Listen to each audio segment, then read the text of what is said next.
Hello boys and girls, ladies and gents. This is Defub21 and well, to put it bluntly, as it should say in the name or description of the video that you are now looking at, it's that special time of the gaming year. It's the holiday season. We're well into November now and December is only around the corner, and I couldn't care less. I really couldn't care less. And this is one of the first years, that I can remember where I can't remember the last time I was, feeling so kind of ho-hum about, again, the holiday period. In other words, the kind of November, December, October kind of release schedule, when it comes to video games, stating the obvious. Maybe 2012, when only the Wii U was coming out and I couldn't care less about the Wii U, and the 360 and the PS3 were really kind of at the end of their lifespans. Although I think is it 2012 Last of Us came out, and maybe it was 2012 or 2013 Last of Us came out, and I can't remember, which was, again, it was a fantastic game. That'd be enough to make a good holiday gaming season as it is. But off the top of my memory, 2012 is what comes to mind. Could be wrong on that if Last of Us came out, but let's assume I'm right.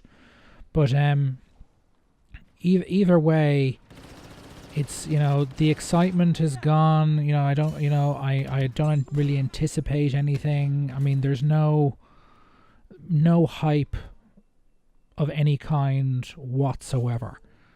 And to be honest with you, and this isn't something like where it's been like this for like 6 or 7 months where it's, there's nothing coming out at Christmas I'm interested in. That's not it at all. I was interested in this game, the one you're looking at now, Star Wars Battlefront, 6 months ago. I was very interested. I mean, one of the games was definitely a buy on launch day for me was Shadow of Mordor, Shadow of War, the sequel to Shadow of Mordor, which is one of my favorite games on current gen console / PC. The Nemesis system is fantastic, and there's been nothing like it since the first game came out. And within, since the midpoint of the year, there's just been, particularly in the last couple of months, there's just been more and more kind of negative stuff press about one game after another, whether it's Call of Duty World War II, or Star Wars Battlefront 2, or Shadow of Mordor.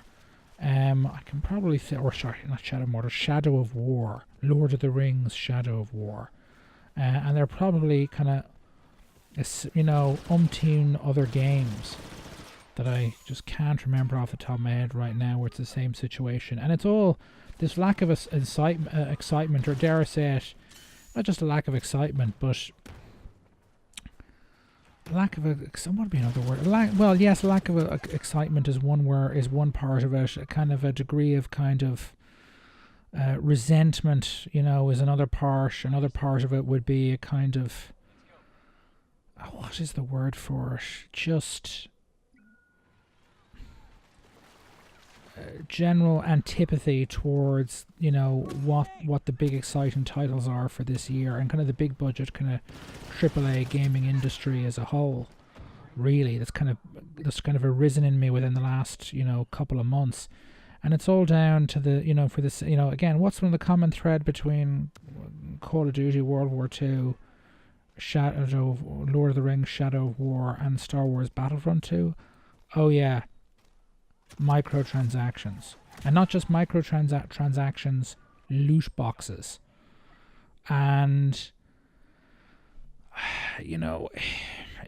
it's the more information that's come out, the more kind of, I wouldn't say at this stage I was pissed off initially, but at this stage it's kind of a combination of resentment and just resigned to what's happened, or what is happening. and what, you know, the big publishers, what Activision's decided to do, what EA's decided to do. in terms of, and what again Warner Brothers Games has decided to do with Shadow of War, which is just, it's not just a question of, loot boxes for cosmetic stuff. It's literally pay to win. As you can see here, this is me playing Star Wars Battlefront 2 during the beta on the my Xbox One. And, it's... I mean, actually, this is actually perfectly good footage you see on screen here. I'm playing the standard kind of infantry class, the base infantry class, the most kind of basic kind of class in the game. And this is the second weapon you get for it. During the beta, the weapons were all gotten from loot crates. They were all cards. I think after the beta they were reallocated, so you kind of unlock them by just getting, by just scoring points like you would in the kind of first-person shooters from last year. And this is kind of a prime example. Like it's less arcadey than the first game was in terms of damage models per on the characters people you're playing against. So it's more insta-killy than it was than in the first game. It's like more Call of Duty like, but it's actually not the same. It falls between Call of Duty and the original Star Wars Battlefront, or the last one, in terms of the kind of how much punishment the characters can take. And you would think that would it makes things better, but it also, because of the loot boxes, it makes things worse. The weapon you see in front of you, this was in the beta. It's a loot box weapon you get. It's a submachine gun basically for the base, infantry type you can play in the game, the trooper or whatever they call it.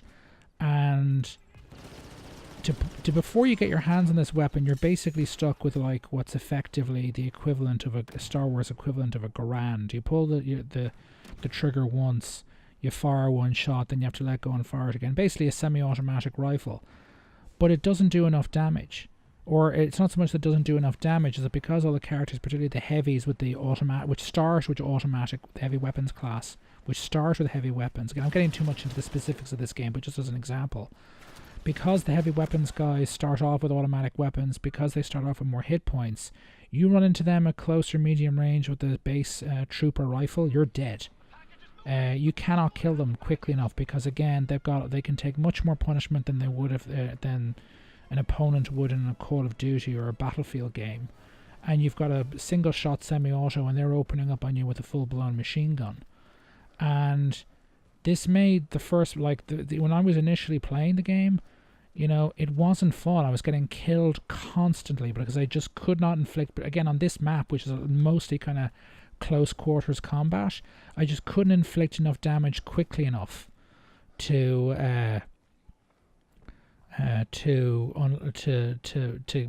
do any real damage. I kept getting killed all the time.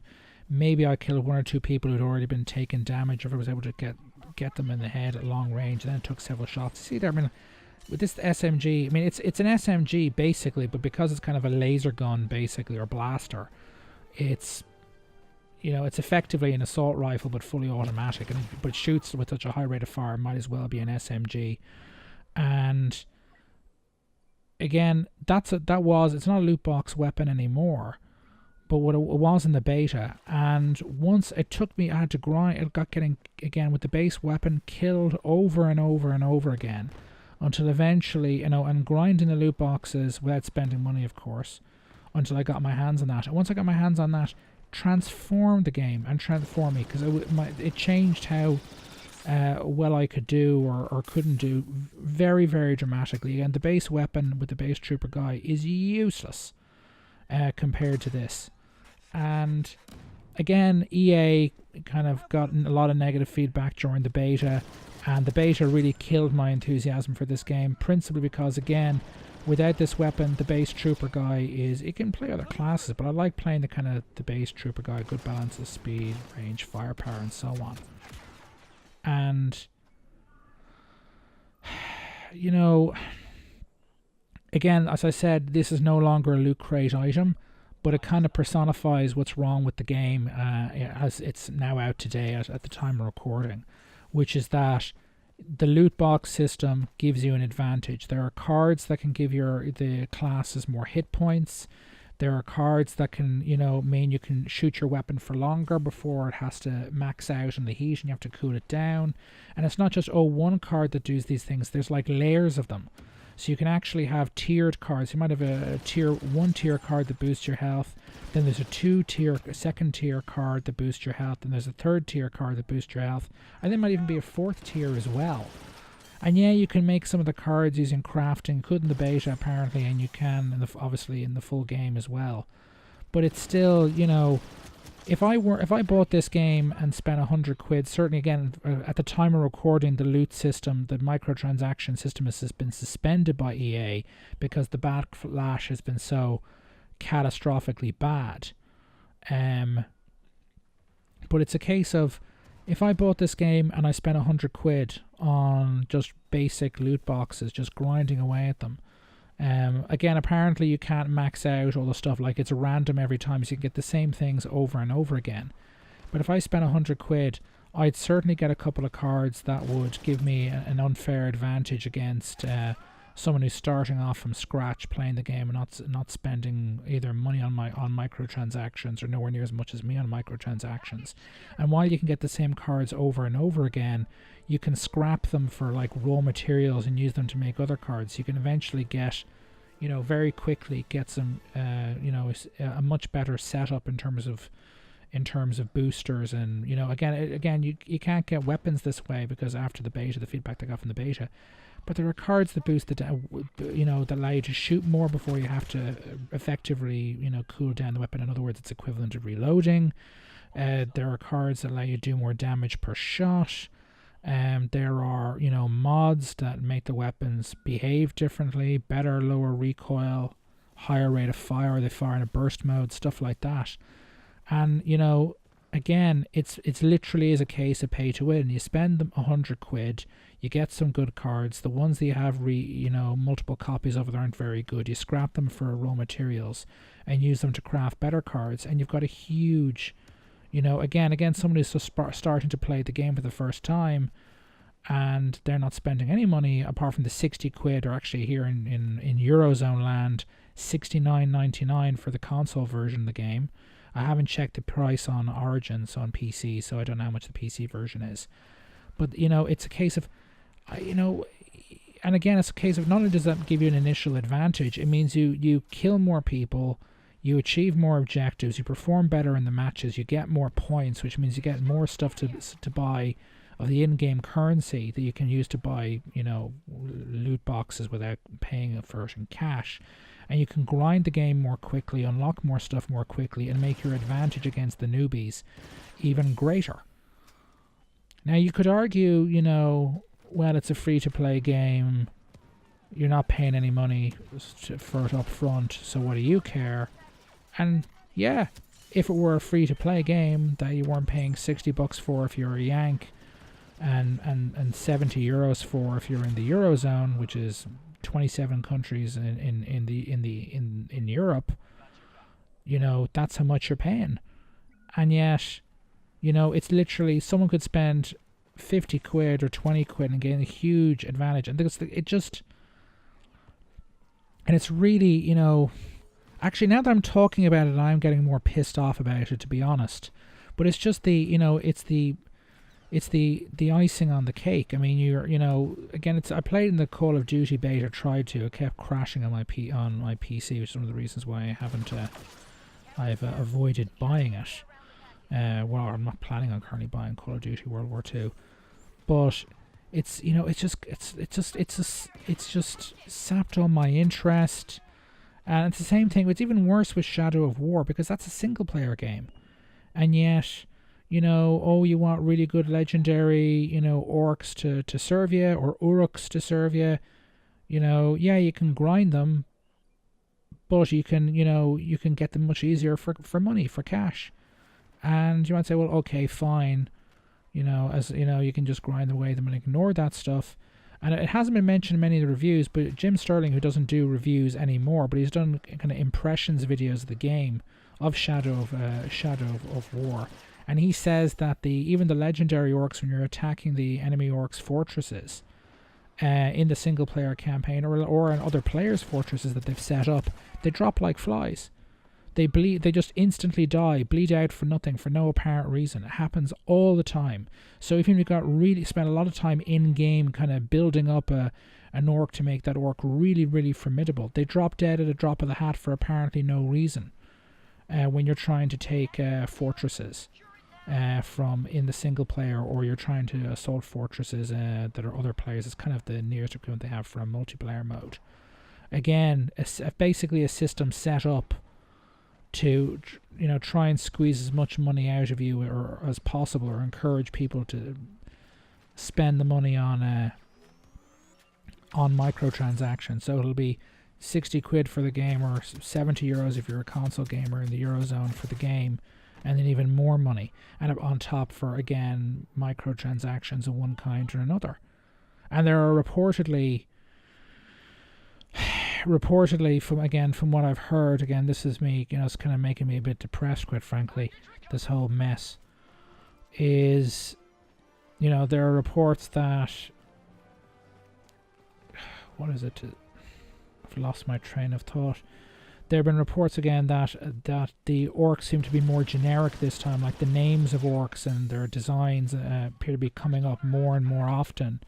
They're a lot less unique this time around. Again, this has been reported by Jim Sterling and a couple other sources, because again, they're compared to in the first game much more, quote unquote cannon fodder, not just when you're using them on your own side, but when you're going up against them. So they're less unique than they are in the first game. Again, kind of undermining the kind of what was. I mean, the first game was amazing. It's one of the few games I can say this generation that did something genuinely new from kind of a game design standpoint that wasn't just quote unquote better graphics. And the fact that they've kind of frittered it away on, they've improved it in a number of areas, but they've made it less special, which takes away from it hugely. And, it means that you can't really kind of grind the game, which is what I would do.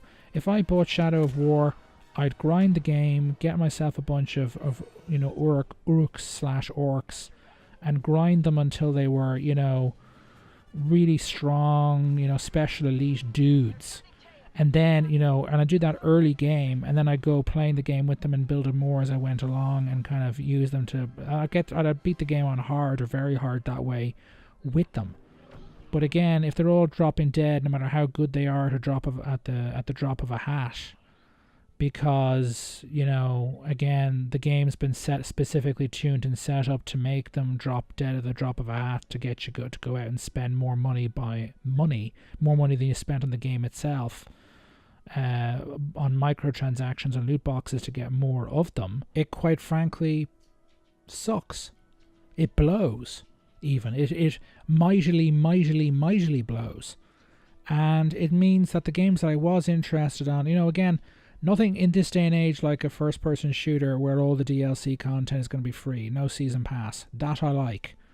That made me instantly more interested in Battlefront 2 than I was in, for instance, Battlefield 1. That's why one of the reasons I bought Titanfall 2 along with the reviews rather than Battlefield 1 was all the free DLC, which I get the distinct impression was offered as free when the game sales, when it was launched the week after Battlefield 1. And I think the same week or the week before, what was it? Something else, another high-profile title whose name I've forgotten off the top of my head, meant that it was squeezed between a rock and a hard place, and did nowhere near as well as it should have. But again,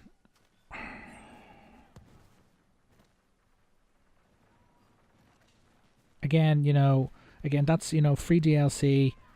That got me interested. But the microtransaction setup, again, like in Shadow of War, it's not necessarily such a thing, and I haven't experienced enough of it in Call of Duty to say whether it's World War II, whether it's good or bad, because again, the game I never really played that much because the beta constantly crashed on me. Although that, again, was enough to disinter my interest to a degree. Although the later information that people could watch you in the lobby opening loot crates, again, wonderful.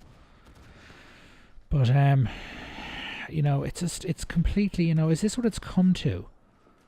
Again, if you were talking about, maybe some smaller kind of, again, I bring up, PlayerUnknown's Battlegrounds. Yeah, it's got loot boxes in it, but they're for cosmetics alone.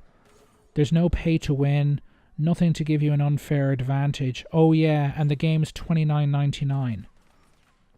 And they have dedicated servers because they have to, because it's 100 players per, max of 100 players, including yourself, on a server during a match. That's, again, if they've done that, maybe, again, because it's pay to win, even charging, $29.99 rather than 60 quid would not have been, or 70 quid actually, to reiterate, in Eurozone land on console. Maybe that would have been enough to maintain my interest, maybe, to a degree, although again pay to win is shite one way or the other. They could have done the same with, Shadow of Shadow of War, although again the way it seems to have affected, the Nemesis system for the worse. I don't think really that, charging half price, would have compensated for that, in my mind anyway. But it's left me, as it currently stands, good old-fashioned single-player only, no microtransactions. Although again, there'll be single-player content that you have to pay for coming down the track, aka Wolfenstein 2: The New Colossus has got my interest. Although again, the PC version on Amazon in physical boxed form is suspiciously unavailable, and it has been for quite a while now, and that is a good bit cheaper than buying it on Steam. Again, another point of annoyance for yours truly. But again, it's a case of, if I'm buying a big budget AAA game this Christmas for full price, that's what it's going to be. It's not going to be this game. It's not going to be Battlefront 2. It's not going to be Shadow of War, which is, again, I've been looking forward to that game since I finished the first one, and now I just couldn't care less, quite frankly. And it's the same, it's same across the board. No, couldn't care less Battlefront 2, couldn't care less about whatever next first-person shooter that EA throws at me, because it's probably going to have more of the same. Couldn't care less about Call of Duty. I haven't bought a Call of Duty game in years, so that's no big loss for me. And it's just, I mean, what are they going to do with? I can only imagine, because what is it? Far Cry 5 is yet to come out. Hopefully, fingers crossed, there's no microtransactions, pay to win. Again, it's a single player game, but who knows? Shite in this game. But maybe Ubisoft, I'm not aware of any. Ubisoft has. That's another game I might seriously consider buying. Ubisoft hasn't, if they haven't announced anything yet, let me know in the comments. Seeing what's happened to this game, they might decide to keep it out at least. Well, actually, they might keep it out, keep it quiet until after launch, and then introduce it after they've tricked me and I've already bought the bloody game. But as it stands, again, there's a video up by Jim Sterling. Go look up his channel on YouTube, where there are between, was it 2013 I think and 2016, there were like 16 single player / multiplayer games with microtransactions, first person games with microtransactions or loot boxes in them, and there have been over 20 this year in 2017 alone. It is crazy. And again, as a side note, if you're talking about a smallish kind of indie game, you need to charge 60 quid at launch. Well, a big budget game, but from a small independent publisher. Maybe you need the microtransactions to guarantee that you'll break even or make a profit. But this game is, getting the Star Wars license is a license to print money for EA. It really, really is. And there's no way that it's 60 quid. Again, maybe because of all this mess, it'll really kill their sales. But, assuming that if they hadn't done this, Battlefront 2 would have made them a fortune. Doesn't matter how much money they spent, on making it. The game is likely to sell buckets and buckets and buckets and buckets and buckets. without, if it weren't for all of this bad press. Hopefully it won't now, or won't hit their sales expectations by a significant margin, and that'll be a good kick in the crotch to them, and they won't do it again. Unlikely. Maybe they'll just try doing it differently. Maybe differently will be better from our perspective, or not. I don't know. But as it stands, again, it's a license to print money. They've no justification for sticking it into such an egregious degree, knowing full well how many copies of this game they could have sold if it weren't for the negative press. Although the negative press might have no impact in the next couple of months in terms of sales at all. We'll have to wait and see. You know, I mean, that's my thoughts. That's, you know, pretty much it. Hopefully this will be they'll learn their lesson, but somehow I think not, and I really hope this does not become the norm. I really don't. I really don't. Anyway, anything else I can think of to say on the subject? Yeah, Wolfenstein 2, maybe Far Cry 5 if the reviews are good, or something I'll pick up, because I'm not buying anything. Well, yeah, as a side note, kind of more, you know, salt in the bloody wound.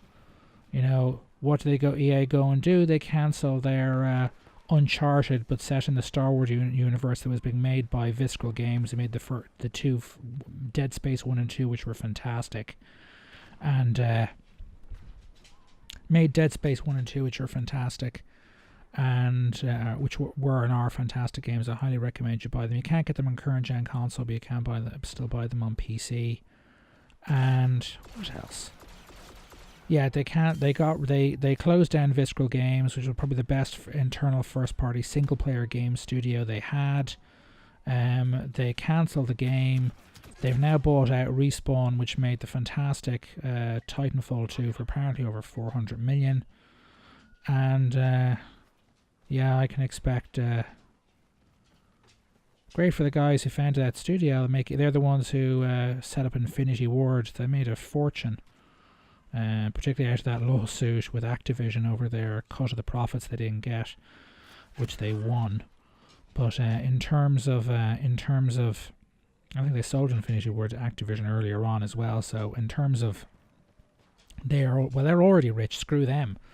So they've made their, you know, 400 million or 450 million. I think some of it is performance related, and I can guarantee you that means the next Titanfall game, or actually I think they are working on a single player Star Wars game as well, or at least a first-person shooter Star Wars game, but I can guarantee you that'll be full of bursting at the seams with microtransactions of one kind or another. Well, maybe they'll learn their lesson, but somehow I don't think so. So not actually, in retrospect, not only has EA helped to ruin my 2017 gaming Christmas, they may well have ruined all of Star Wars for me for the foreseeable future until their license runs out.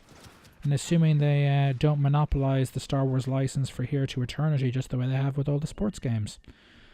Anyway, if you're EA, if you're a developer at EA or EA associated development team, my condolences. And if you're EA the publisher, find yourself a cliff, a tall one, a high one, and jump off of it. Please, jump off of it. Soon. Anyway, let me know your thoughts in the comments. Like the video if you like it. Subscribe to the channel for more content like this. If you haven't already, subscribe to the channel. And actually, yeah, not just let me know your thoughts or comments. Please recommend some kind of games to me. Not just indies, but even some bigger budget games that you think I might like, that don't have any microtransactions in them, or if they do, they're inoffensive in nature. Anyway, this is Defub21, very resigned and